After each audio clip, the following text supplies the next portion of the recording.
내가 마음에 드는데 여자들이 다 내고 안 달라 하는데 그 친구는 돈을 너무 사랑해서 없어는 돈에 인색하더라고. 대부분 지인 소개라는 게 거기 살고 있는 분들이 식모나 그렇죠 아는 사람들 소개해 주거나 뭐 이런 거죠. 결혼 정보에서에 대한 불신을 가지고 있기 때문에 그런 거거든요. 결혼 정보에서 가면 사기 당한다 뭐 이렇게 하니까 그래도 지인들은 내한테 사기를 안 칠 거니까 그래서 두 명이 모는데 한 명은 깔깔하고 한 명은 해지한금을 좀 안 봐달라고 하고 그러고 있습니다. 딴 데 가면 사기 당한다고 안 간다고. 다른 업체에서 사기 당해서 온 신랑이 하나 있었거든. 그래 이틀 만에 이혼하고 갔는데 다른 업체에서 했어요. 55인데 19살짜리하고 결혼을 시켜가지고 뭐 답이 안 나오는 결혼을 시켰더라고. 근데 나는 중국 결혼이라고 해서 나쁘다고 생각하는 건 아닌데 보면 부러울 때가 많아요. 왜냐면 첫째는 신랑들이 너무 젊어. 막 20대 꼭꼭 같은 애들이 와서 보여 그림이 너무 좋은 거야. 우리 신랑들은 뭐 40대 신랑하고 20대 신부인데.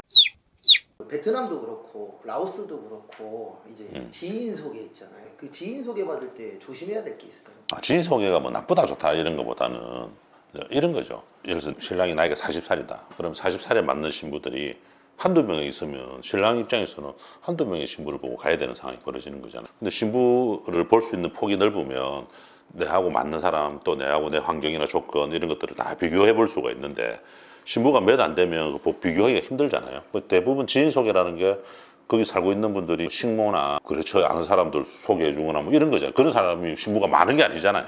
어쩌다 하니까 지인을 소개받는 분들의 대부분 사람들은 뭐냐면 결혼 정보에서에 대한 불신을 가지고 있기 때문에 그런 거거든요. 결혼 정보에서 가면 사기 당한다 뭐 이렇게 하니까 그래도 지인들은 내한테 사기를 안 칠 거니까 사실은 저번에도 이야기했지만 국제 결혼에서 가장 중요한 건 안정성이거든요. 안정성은 뭐냐면 발생할 수 있는 변수들이 너무 많은 거죠. 그 신부가 결혼했다 해서 바로 들어오는 게 아니고 우리 같은 경우는 6개월 만에 들어오지만 지인 소개들은 보통 뭐 1년 끄는 경우도 많아요. 왜냐면 시험 합격하기 힘드니까. 그래서 어떻게 하냐면 그냥 방문비자로 돌아버리는 거예요. 그러면 3개월마다 계속 왔다 갔다 하는 거죠. 근데 와서 이 신랑이 환경이 좋고 잘 살면 되는데 와서 보니까 아니야. 그럼 가서 안 와버리거든요.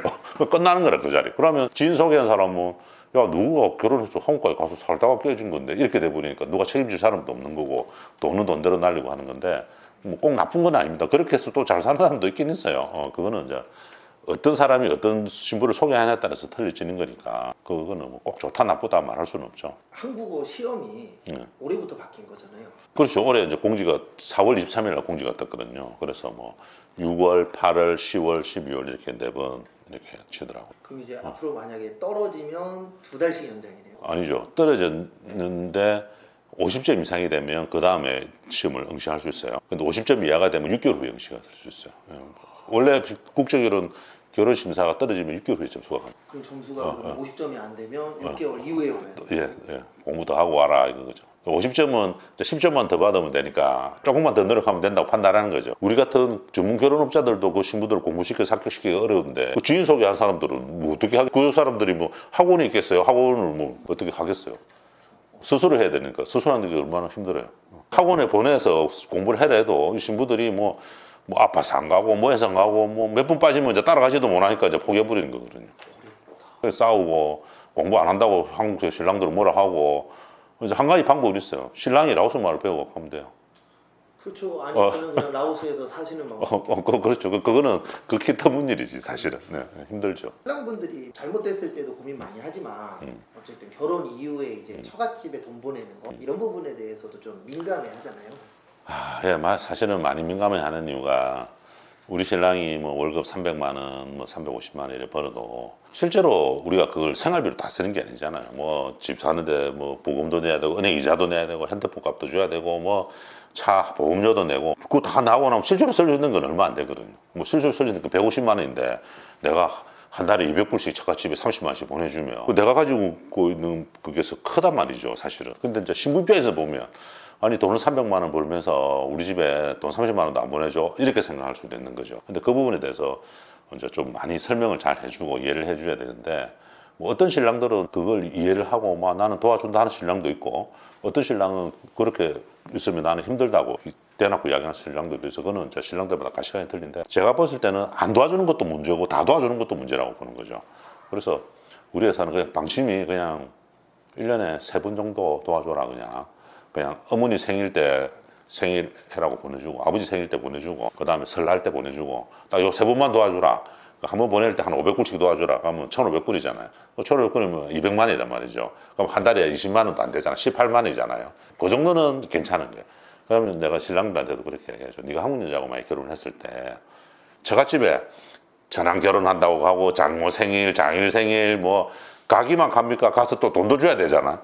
뭐 선물도 어버이날 뭐 또 누구 결혼식, 장례식 가는 차비만 해도 그 돈 들 거다. 그렇지만은 라오스는 그 정도만 해주면 이 신부들이 그래도 우리 딸이 한국에 시집 가서 내가 아플 때 약값이라도 쓸 수 있게 도와주고 또 그 돈 모아가지고 동생들 공부도 시켜주고 그래 하려고 나이 20살 차이 나는 신랑한테 온 거 아니겠어요, 그죠? 그런 부분들이 있기 때문에 그걸 좀 이해해 주라고 이야기하고 신부들한테도 매달 돈 받고 이런 거 하지 마라. 힘들다 신랑들이. 그러니까 요 정도 선만 내가 원하면 해주고 요 정도보다 더 뭐 원하면 다른 데 가라. 그렇게 이야기하죠. 결혼하러 갔다가 혼자 오시는 분들은 비율이 어느 정도 되세요? 최근에 좀 많이 늘었어요. 제가 마음에 안 들면 안 시키니까 3월달에도 한 명 있었고 4월달에도 한 명 있었고 못 하고 왔어요. 못 하고 왔는데 하지 마라.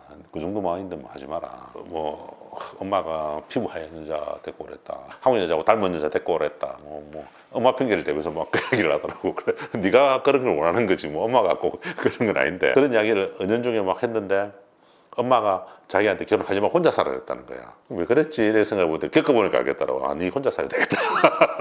돈도 많아. 근데 자기의 이게 틀이 너무 강한데 그 틀이 내가 볼 때 열등감이야. 자기가 그 살아오면서 한국 여자한테 치이고 막 한국 여자한테 인정 못 받고 그거에 대한 열등감을 이쁜 여자를 데리고 가기 위해서 데리고 가서 보여주고 싶은 그 욕구 때문에. 근데 그 이쁜 여자들이 왔는데 내가 마음에 드는 여자가 없어서 못 온 게 아니고 나는 얘가 마음에 들어. 여자들이 다 내를 선택 안 하는 거야.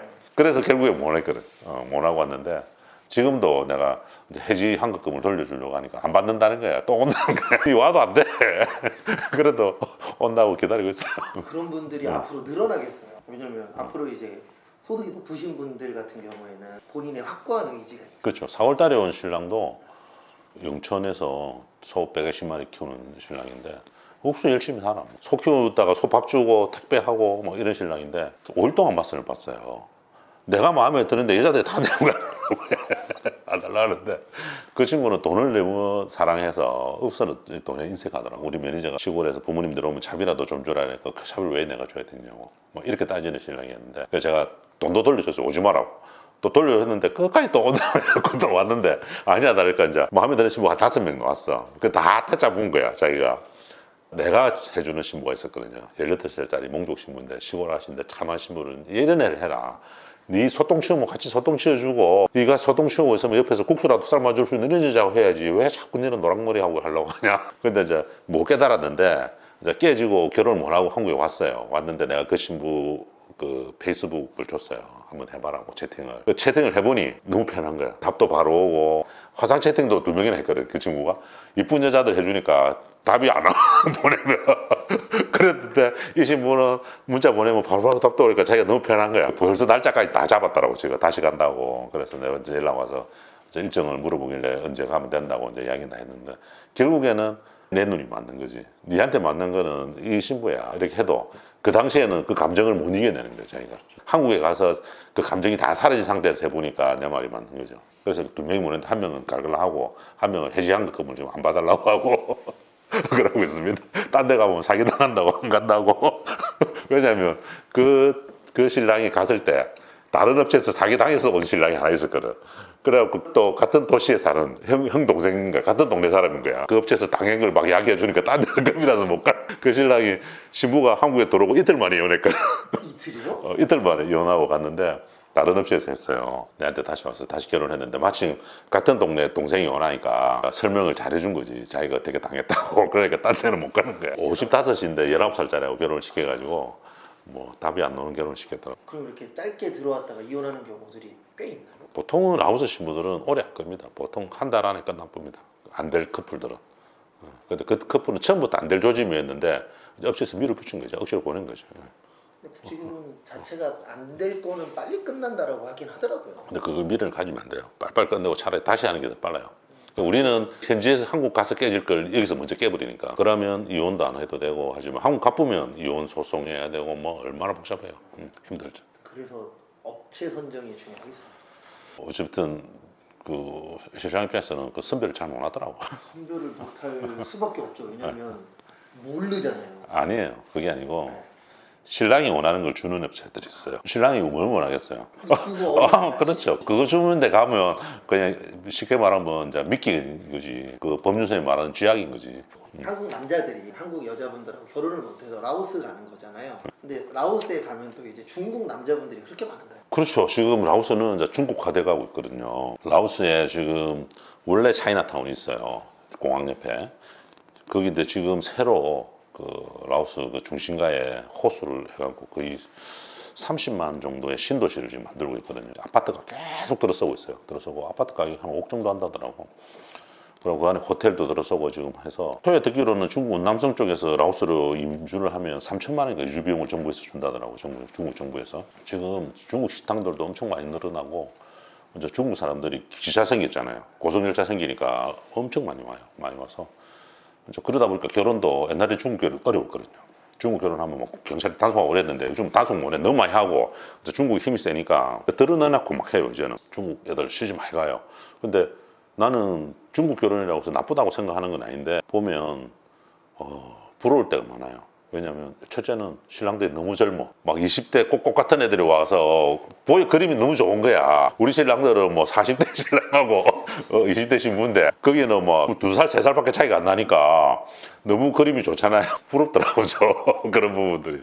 근데 그러면 앞으로 이제 한국 신랑분들이 라오스 갔을 때 경쟁력이 떨어지는 거 아닌가요? 그게 뭐냐면 이제 결국에는 국가의 프리미엄이잖아요. 한국이라는 그 프리미엄 때문에 그래도 아직까지는 뭐 있지만은 그래도 중국에 많이 가요. 최근에 그 내가 결혼시킨 신랑이 처제를 한국 남자하고 결혼시키려고 엄청 노력했는데 결국 중국으로 시집가 버렸어요. 중국 남자 젊은 남자한테 가버렸거든. 뭐 페이스북에 올라오면 둘이서 맨날 데이트하는 사진 올라온단 말이죠. 그런 거 보면 이제 많이 뺏긴다고 봐야죠. 점점. 그럼 이제 몇 년 후되면은 라오스 결혼도 이제 만만치 않겠네요. 라오스 뭐 결혼만 그런 게 아니고 동남아 전체가 다 그렇게 중국화 되는 거죠. 이게 맞는지 모르겠는데 유튜브에 보다 보면은 중국 남자가 중국 여자와 결혼하기 힘들다. 그렇죠. 중국 지참금이 너무 비싸지고 하니까 일본이 처음에 그랬다가 지금 많이 풀어주고 있거든요. 일본 여자들이. 왜냐하면 40 넘어가 보니까 완전히 자기들 인생이 힘들어진 거 알고 우리나라가 그 뒤를 밟고 있잖아요. 그 뒤를 지금 중국이 밟고 있거든. 뭐 갈수록 이제 비혼주의들도 많아지고 하니까. 근데 그 비혼주의가 끝까지 비혼주의를 하면 되는데 보통 이제 40이 넘어가면 그 의지가 점점 꺾이기 시작하면서 50이 다 돼가면 힘이 빠지면서 외롭기 시작하고 힘들어지니까 그때서 늦게 오거든요. 그러니까 이제 초혼들하고 못하고 재혼들하고 해야 되는 상황이 이제 벌어지는 거죠. 최근에 베트남에서 위장 결혼을 한번 신문에 나왔었거든요. 라오스에 위장 결혼 같은 거 없죠? 뭐 라오스는 뭐 일단은 제가 위장 결혼을 안 해봐서는 뭐 정확하게 모르겠고 개인적으로 하시는 분은 위장 결혼하는지는 모르겠지만 위장 결혼 거의 없는 것 같아요. 왜냐하면 위장 결혼을 하려면 요건이 있어야 되거든요. 첫 번째는 여자가 돈이 있어야 돼요. 제가 몇 년 전인가 그 어느 뭐 베트남 업체에서 사장님이 고발당해 이제 신부가 오자마자 도망갔단 말이죠. 근데 그 신부가 마침 또 경찰에 잡혔어. 잡혀갖고 경찰서 가서 뭐랬냐면 나는 돈을 주고 왔다. 마담한테 만불을 주고 왔다. 그러니까 나는 가짜 결혼하고 나는 합법적으로 위장 결혼을 한 거다. 쉽게 말하면 누굴 속인 게 아니다 이거지 자기 입장에서는. 근데 마담이 한국 업체를 속이고 한국 업체가 신랑한테 이야기하니까 다 같이 속은 거잖아요 마담한테. 그래서 이제 그 신랑이 결국에는 벌금 1,800만인가 물려주라고 놨었어요. 그때 그 신부가 하는 말이 나는 만불을 줬다 이거지. 근데 라오스 여자에는 만불을 주고 갈 여자가 없어요. 1,000불 줘도 갈 여자가 없어. 그 정도 배짱이 있는 애들이 없다는 거지. 라오스 스타일 자체가 뭐 내가 가서 뭐 돈을 주고 뭐 이런 개념 자체가 없는 거죠. 그러니까 위장 결혼은 나는 뭐 거의 없다고 보는데 이제 이런 게는 있을 수 있겠죠. 한국에 있는 중간에 나쁜 브로커 같은 사람들이 야, 네가 결혼을 하면 신랑이 주는 돈, 뭐 지참금 내가 얼마를 받아줄 테니까 그 중에 반을 나한테 줘. 뭐 이런 건 있을 수 있겠죠. 그런 건 있었어요. 실제로 보면 막 5,000불, 10,000불씩 받아주고 뭐 엄마 아프고 집 떠내려갔다고 뭐 5,000불 받아가지고 신부가 신랑한테 그 설명을 못 하니까 이제 중간에 있는 사람이 설명해주고 돈을 받아서 반땅하는 거지. 뭐 이런 경우는 있을지 몰라도 돈 주고 가짜로 결혼해갖고 한국에 들어온다. 그런 일은 거의 라오스는 없다고 보죠. 제가 볼 때는 본 적은 없습니다. 저는. 뭐 베트남은 워낙 건수가 많으니까 뭐 별의별 건이 안 생기겠어요. 그렇겠죠. 우리나라 들어오는 분 중에 10명 중에 8명이 베트남 분. 한국 신랑들이 갈 데가 없잖아요. 한국만 갈 데 없는 거. 일본 사람도 대만 사람도 갈 데가 없어요. 중국 사람도 다 베트남으로 다 몰리잖아요. 그런 거 같더라고요.